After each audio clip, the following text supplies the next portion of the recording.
అసలు పవన్ కళ్యాణ్ గారిని ఎవరు రెచ్చగొట్టారు, పవన్ కళ్యాణ్ గారిని ఎవరు ఈ వివాదంలోకి లాగారు? పవన్ కళ్యాణ్ గారు మీ కాడ రాజధాని కట్టుకున్నాడు రాదు శాత కాదు కానీ ఇడికి వచ్చాట తెలంగాణ నవనిర్మాణం చేస్తాడు. మా పని మేము చేసుకుంటాం, మా నిర్మాణం మేము చేసుకుంటాం. నీకు స్పాట్ నేను ఎడతాగా. 100 కోట్ల లిక్కర్ స్కామ్ చేసి జైల్లో కూర్చొని చిప్పకూడి తిన్నప్పుడు గుర్తు రాలేదా ఇవిడికి? కొంటే లంగమ్మ ఈ రోజు గుర్తొచ్చిందా? ఇన్ని 100 కోట్ల లిక్కర్ స్కామ్ ఎట్లా చేసిందండి లిక్కర్ రాని?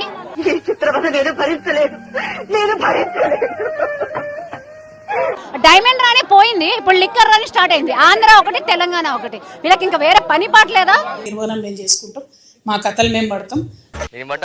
ఊర్లో ఎంత ఎదవలం మేము? చాలా పెద్ద ఎదవలం అండి. నేను నంబర్ 1 ఎదవా, నేను నంబర్ 2 ఎదవా. అదేంట్రా నన్ను పిలిచి అవమానిస్తా నువ్వు? నంబర్ 1 నాకు ఇవ్వు. సరే. ఇగో ఈ జెండా రాకముందు లెక్క వేరే, ఇప్పుడు లెక్క వేరే. ఇలా మాట్లాడాలంటే మరి తెలంగాణ రాష్ట్ర సమితి నుంచి భారత రాష్ట్ర సమితి ఎందుకైందండి? అంటే అది ఒక భావం నాయకుడు లోపలికి వెళ్లే కొద్దీ భారతదేశం తాలూకు ప్రాముఖ్యత తెలుస్తుంది. ఒకళ్ళు ఒక ప్రాంతానికి పరిమితం వాళ్ళు లేదు కదా. 100% కరెక్ట్ అండి. నేనున్న మంగళగిరి పక్కనే గుంటూరులో బీఆర్ఎస్ కార్యాలయం ఉంటుంది. కాంగ్రెస్ పార్టీ అలాంటప్పుడు ఉత్తరాదిలో పుట్టిన పార్టీ, దక్షిణాదిలో ఏం పని మీరు అడుగుతా? ఏం పాయింట్ పెట్టావన్నా, సూపర్. మీరెవరైనా నన్ను బెదిరించడానికి? ఎవరు ఈ వివాదాన్ని సృష్టించారు? బెదిరించే వాళ్ళ మీ అయ్యే జాగీరా తెలంగాణ. ఈ వివాదంలో ఎవరు బలి కాబోతున్నారు? ఊహిస్తేనే భయంకరంగా ఉంది. అందరిలాగా తిడతా ఉంటే పవన్ కళ్యాణ్ గారు సర్దుకొని వెళ్లే రకం కాదు. చేద్దాం ఒకరోజు, అందరూ చేద్దాం. రావచ్చు పోవచ్చు, షూటింగ్లు చేసుకోవచ్చు, రావచ్చు పోవచ్చు, సినిమాలు తీసుకోవచ్చు. ఎవరిని వదలొద్దు, ఎవరిని వదలను కూడా. నువ్వు నీకు దండం పెడతాని నువ్వు ఎంత తక్కువ పాసిబుల్ అంతనే మాట్లాడరాదు. ఎందుకంటే నాకు ఒక రకమైన టిపికల్ యాంగ్జైటీ వస్తుంది నాకు నువ్వు మాట్లాడుతుంటే. ప్రాబ్లం అల్లా మీళ్ళు వచ్చి మళ్ళా ఆంధ్ర రాజకీయ నాయకులు వచ్చి సెక్రటేరియట్లో గంట తిప్పుతామంటేనే మాకు ప్రాబ్లం. కానీ బ్యూటీ పార్లర్ నడిపే నువ్వే పార్టీ పెడితే మరి సినిమా వాళ్ళు ఎందుకు పెట్టద్దని నేనంట. ఓ చంద్ర, ఈవిడికి మాత్రం వేదాలు సైతాన్ని వల్లిస్తుంది. సినిమా వాళ్ళను చించపరిస్తే మాత్రం మర్యాదగా ఉండదు కవితమ్మ. నువ్వు అనుకుంటున్నావు నీ పుంగి ఎక్కడన్నా బజాయిస్తే అయినటోడు ఉన్నాడని. మేమేం చెవుల శంఖం పెట్టుకొని లేమని మరొకసారి తెలియజేస్తున్నా. అయిందా? బాగైందా? ప్రతిదానికి ఓవర్ ఎక్స్ప్రెషన్. ఇప్పుడు అంటే నోరు పడిపోయిందా? మాటలు జాగ్రత్త. మీ మాటలు ఎవరినరు? నువ్వు నీ కుటుంబంతో ఆస్తి తగాదాలు వచ్చినాయని నువ్వు ఇలా పార్టీ పెట్టి కమ్ములు పత్రబాబు చెప్పకో.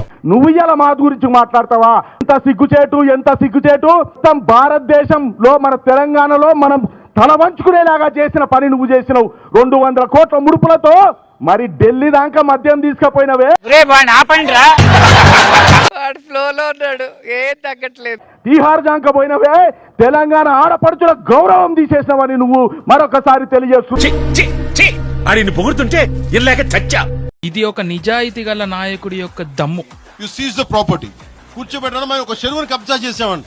నాకేం పనిలేదు. ఐ మీన్ తెలంగాణ రాష్ట్ర ముఖ్యమంత్రి గారికి చెప్తున్నా, రేవంత్ రెడ్డి గారికి చెప్తున్నా, తెలంగాణ ప్రభుత్వానికి చెప్తున్నా, పవన్ కళ్యాణ్ గనుక ఆ చెరువుని మీరు ఒక చెరువును ఆక్యుపై చేసుకున్నాడంటే సంతోషంగా చెప్తున్నా, ఈ రోజున తెలంగాణ ప్రభుత్వాన్ని రాసి ఇచ్చేస్తున్నారు. ఇంకెంత క్లియర్ గా చెప్పిన తర్వాత ఎంగిలి కాంచాల దగ్గర కుక్కలా ఇక్కడ ఎందుకు మనం సీజ్ ద ప్రాపర్టీ. ఈ ఒక్క మాటతో మాట్లాడిన నోర్లన్నీ మూత పడిపోయేలా చేశాడు. ఇంతకు ముందే చెప్పిన పవన్ కళ్యాణ్ రేంజ్ కి మీరు చేసిన అలిగేషన్ గాల్లో కలిసిపోతుందని.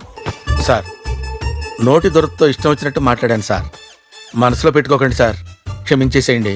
ఇప్పుడు కళ్యాణ్ గారే చెప్పిండు కదా, నిజంగా అది కబ్జా చేసినట్టు మీరు ప్రూవ్ చేస్తే గవర్నమెంట్కి రాసిచ్చేస్తా అని. ఇలాంటి దమ్ము మిగతా నాయకులకు ఉందా? మీ మీద వచ్చిన అలిగేషన్స్ కి మీరు కూడా ఇలానే రెస్పాండ్ అయ్యే దమ్ముందా? ఓహో, వాళ్ళెవరు అంటమైంది, మంచి చెప్పటమైంది. ఇది భలే ఉంది అబ్బా.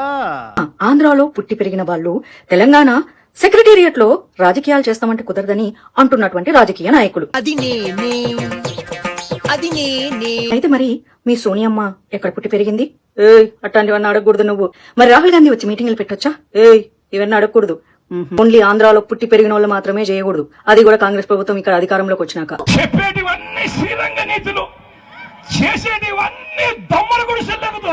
చంద్రబాబు నాయుడు గారు సభలు మీటింగ్లు పెట్టుకోవచ్చా అంటే చంద్రబాబు నాయుడు గారు నానంత దమ్ము ధైర్యం మాకు లేదు. ఎందుకంటే యాక్చువల్లీ ఆ పార్టీ వాళ్ళ సెటిలర్స్ సగం మంది ఓటేసి మమ్మల్ని గెలిపించిండ్రు, అధికారంలో తెచ్చిండు. కాబట్టి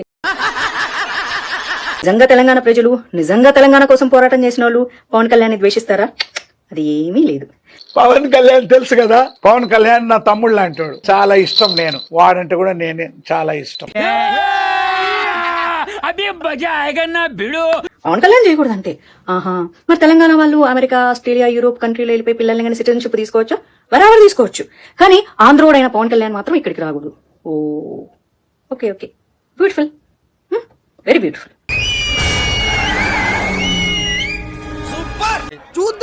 చూడటం కాదండి, మీరు చెయ్యాలంతే. మీరు ట్రై చేస్తారన్నారంటే అది ఓకే అయిపోయిన